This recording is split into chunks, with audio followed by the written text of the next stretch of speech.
Alright, hey guys, we are back for a expert guide here. We are doing the Vegas tournament here, and this is hole number 1. I am just setting up my bag. Just want to see kind of what I have set up here, and just want to make sure that I have everything kind of situated to go in for this hole 1.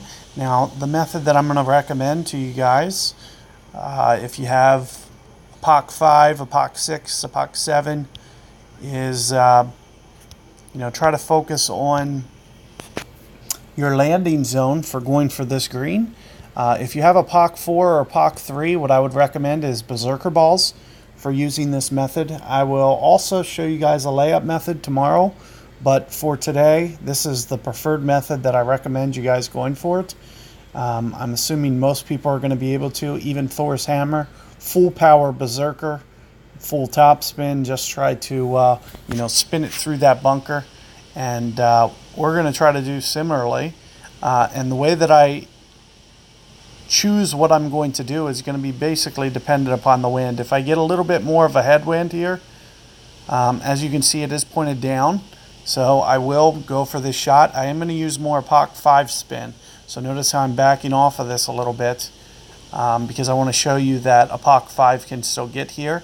I am going to aim just a little bit left of center here, and additionally I might play 1 per ring. So there's 5 rings, there's about 9 right there, and that should be more or less pretty spot on what we need to do here.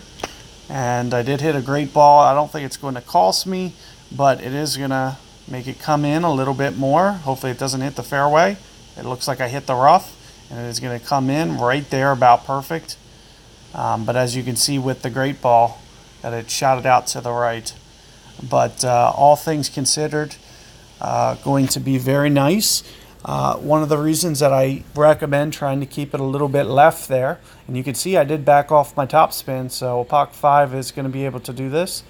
You really shouldn't need this turbo ball at all. So I would recommend not wasting these. These are very limited special ball and not worth ever using on a side wind. You're going to want to optimize that ball and only pull it out on very, very tailwind when length is very mandatory. You would want to pull out a berserker, since we can replace berserker balls for the golden shot, for example, or winning Masters tournaments or finishing Masters tournaments in the weekend round. But you see, if you can get that to top spin through that bunker, it's going to rely on basically a lucky bounce.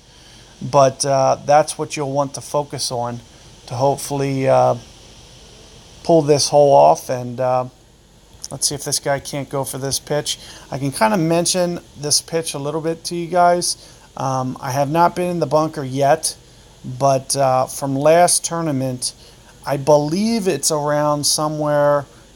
If you were to land on the very front of the green, what I would try to recommend doing is putting it right on the front edge of the green with full left spin with the appropriate amount of backspin. I wouldn't land it on the fairway, and I do believe it's going to be somewhere in the neighborhood of 4 per ring, sorry. So if the wind's 13 point whatever, at least 3 to 4 rings for that adjustment. But I really need to test that theory out. I have not got to that, but if you guys backtrack to my last tournament, hole 1, I was in that bunker, and I do remember breaking it down for you guys, but I have not had time to go back and look at that, and I have not been in the sand yet. So good luck there with that first hole, guys. I think you guys should be focusing on getting the eagle there, and as you can see, with nice execution, you'll be able to do so. An additional tip I can give you guys before I go, trying to favor that left side can be favorable, because you can see that the rough comes in a little bit thicker over there. Keep in mind those trees are in play, so if you pull it too much to the left, you could get behind those trees and not be able to make the eagle pitch. But that's where the rough is a little bit more thick, and you can miss that fairway. And if you hit that fairway on the second hop, it's going to go long into the bunker. So just something to consider and think about. Good luck there, and catch you guys for tomorrow for a revision.